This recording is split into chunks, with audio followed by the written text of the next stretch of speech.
We feel that we are not able to raise independent children because our children have a lot of facilities. We are not shouting and hitting them. 5 reasons because of which our children are facing mental health crisis. And if you're a parent, please watch this video. These days, young children are facing a lot of mental health crisis in the sense that many children, no matter what age, they seem more aggressive.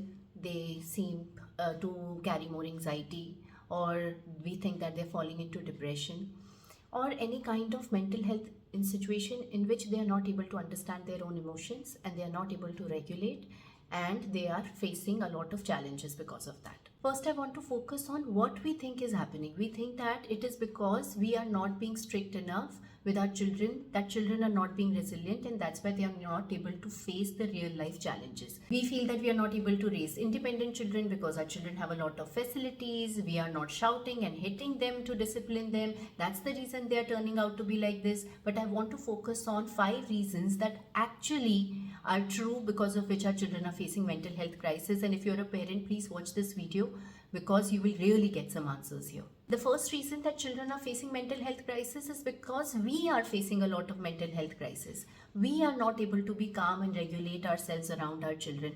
How many of us have so much anxiety that even if we do not want to shout at our children, it comes out. We do not want to hit our children, we tend to hit. Somewhere it is because our parents raised us like that, so we are not able to control.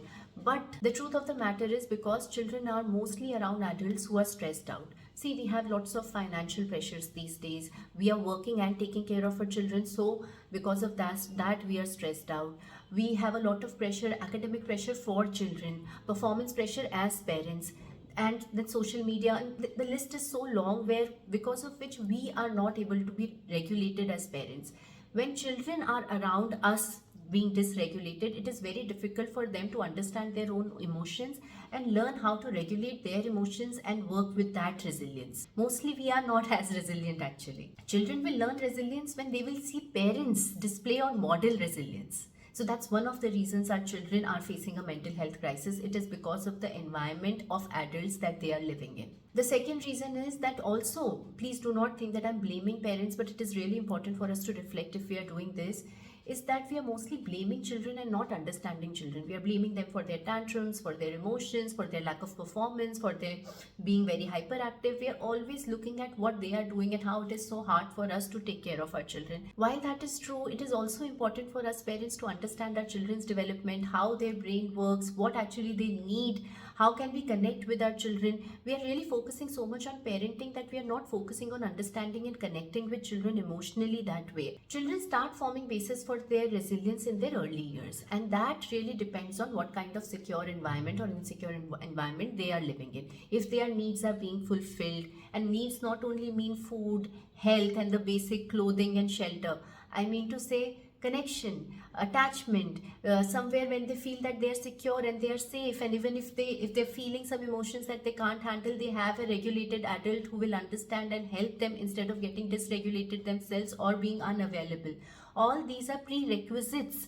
All these are the way in which the child's brain is going to develop, and that is going to be the base for their future resilience or their future way of coping with their emotions. But when that base is not made properly, that really affects their future. If we want our children to be mentally healthy, then we need to work on these early years by providing them that secure attachment. Homes where adults are mostly angry, they shout, or they hit, or they fight with each other a lot, or they are mostly stressed out and anxious, that is not going to help the child in having good mental health, and that is the base. So parents, please work and see what kind of environment is your child witnessing. Another reason for mental health crisis is that our children are being put into academic pressure very, very early on.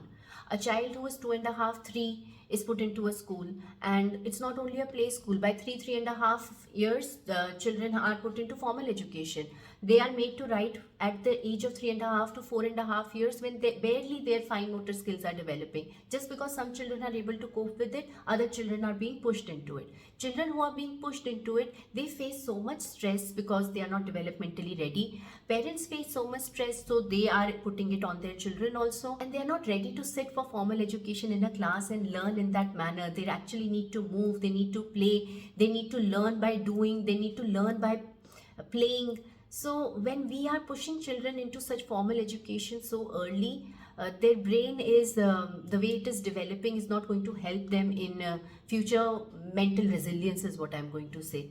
Okay, so our children need to feel secure and safe, and they need to feel good about themselves, and they need to be in a nurturing environment in order to build resilience in the future. The fourth thing is actually an extension to this only. It is not only in the early years, in the years when children are in 10th standard, 8th standard, 12th standard, there is so much academic pressure of performance, getting marks. I mean, when there are board exams, children, they just stop doing everything else and they're just studying for 12 hours, 14 hours. And we all understand that marks are not the only things that decide our children's happiness, success, their future. But somehow this whole conditioning of our brain where we are just pushing children to perform, is there's a lot of pressure and stress because of that, and they are not able to handle it. What we need to decide, what kind of children do we want to raise? Happy children or just mentally stressed out, successful children? And I'm not even sure if we call it success, and I'm not even sure if they reach that success with that kind of mental health.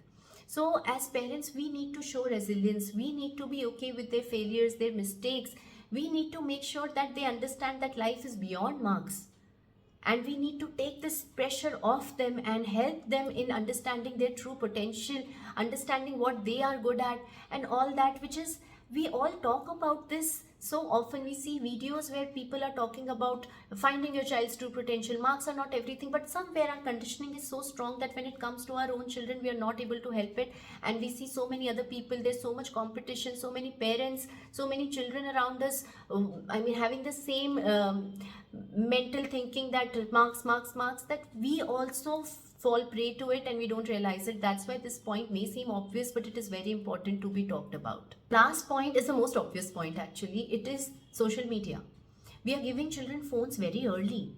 Children are watching shorts and they're just scrolling through phones, and that is affecting their focus. That's making them more aggressive because it's very overstimulating for a child's brain to keep watching videos, very fast paced videos, changing very fast. Their brain cannot cope with it, and it is not good for their mental health. Also, I don't know, because of the schools asking for children to have phones, I don't know, sometimes parents say that to me, but children are being given free access to phones, their own personal devices very early, at the age of 10, 11, 12, 13, 14, maybe even early, I don't know. But it is not good for children to have phone without any regulation, without any rules, 24/7 with them. Phones are very addictive, and we all know what social media is doing to our brain. There's so much that social media does to our mental health. Imagine a child whose brain is still developing. They are using social media without being attended to, without being seen what they are doing. It's very risky and very scary. And that is another reason that our children are facing mental health crisis today. So please, do not think that because you're not hitting your children, because you're not being hard on your children, that's why children are behaving like this or being aggressive. It is more to do with the environment. Of course, children need boundaries. So pampering is a very, very misunderstood word when it comes to gentle parenting. Gentle parenting does not mean we are pampering children. Actually, children need boundaries. If we are not going to give boundaries to children, if we are going to say yes to everything, if we are going to try and accommodate them too much, if we are not going to give them opportunities where they face some difficult emotions, or they face some difficult situations outside where we are not always trying to save them. All that talk is for next time. I'll definitely talk about how to have boundaries while being calm. But understand that children need boundaries. Children don't need punishments and hitting and yelling, shouting, blaming, threatening. Please work on yourself and all these 4 points that I've talked about today. So thank you for listening to me, and if you connected with me in any way, please follow my page. You can drop in your questions, you can drop in your comments, and please like and subscribe my channel. I'm going to come up with more and more topics. You can even give me some suggestions for some topics that you want me to talk over here, and I'm going to come again and again to connect with you all.